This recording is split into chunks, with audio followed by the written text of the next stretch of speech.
beyond compare. Some people say it's almost heaven. Look for me, you'll find me there. You can find me on the highest mountain. You can find me in the black coal mine.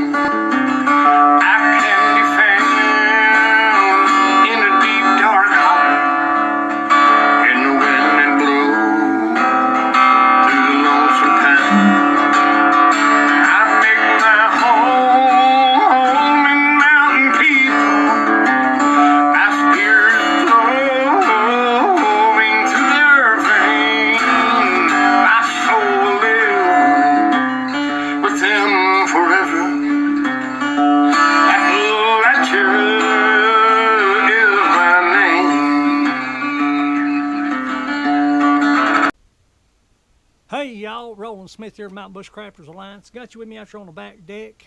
Got a few projects going on this week. It's supposed to be a beautiful week. It's a beautiful day today. And now's the time for me to get my winter gear prepped and ready for the coming season. So I thought I'd go ahead and do another quick pulk sled gear review video. Now if you watched my previous video, you'd seen that the jet sled will haul or carry 170 pounds without sinking. But like I said, I'm sure none of us is going to be pulling 170 pounds with pulk poles. That was just made to show you what it's capable of doing, and there'll be more videos like that. Now let's get right into this without further ado. The only thing I done to this pulk sled in modification was I had taken 3/4 inch flat bar and sandwiched my pulling points.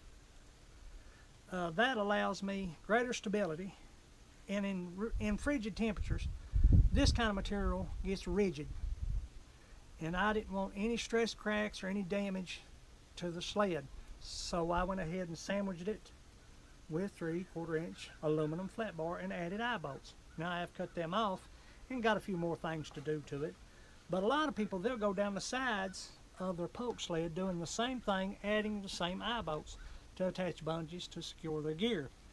But I'm not going that route.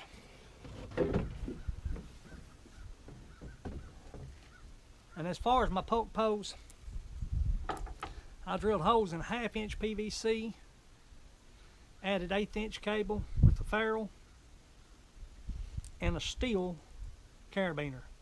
That attached to my pulk sled. And in the crossing of my poles, a lot of people just add a piece of rope, or they'll add a strap of Velcro, but I like using paracord anywhere I can possibly use it. In my boot strings, in my shoelaces, my running shoes, on my pack, on my wrists, on my watches, even on my pulk poles. This crossing of the poles allows you greater stability, more control. And I've done the same thing to this end. Now, if I were to happen to break this, if this were to happen, because in cold temperatures, plastic gets very rigid, very easy to break. If I were to break this, I've got enough paracord here that I could center line right down the pulk pole, adding my carabiners, and still would be able to pull my pulk sled. Now I made a pulk sled last year and I pulled right at 200 pounds, and it wasn't easy. I didn't have the proper foot attire, I didn't have the proper poles, but it was doable. It was doable. But with this gear this year, I'm shooting probably for 100 pounds or a little over. We're going to do all that in a video later on as it snows. Now, as far as my pulling harness, a lot of people they'll go buy a back brace or whatever. That's all fine and dandy if that's what you want to do, however you want to do it. But what I'd done, I'd got a load bearing belt, Army issue, with the Army straps. And last year I had paracord attached to the eyelets, and it didn't the elasticity wouldn't allow me to keep the inertia, keep the movement going. You see what I'm saying?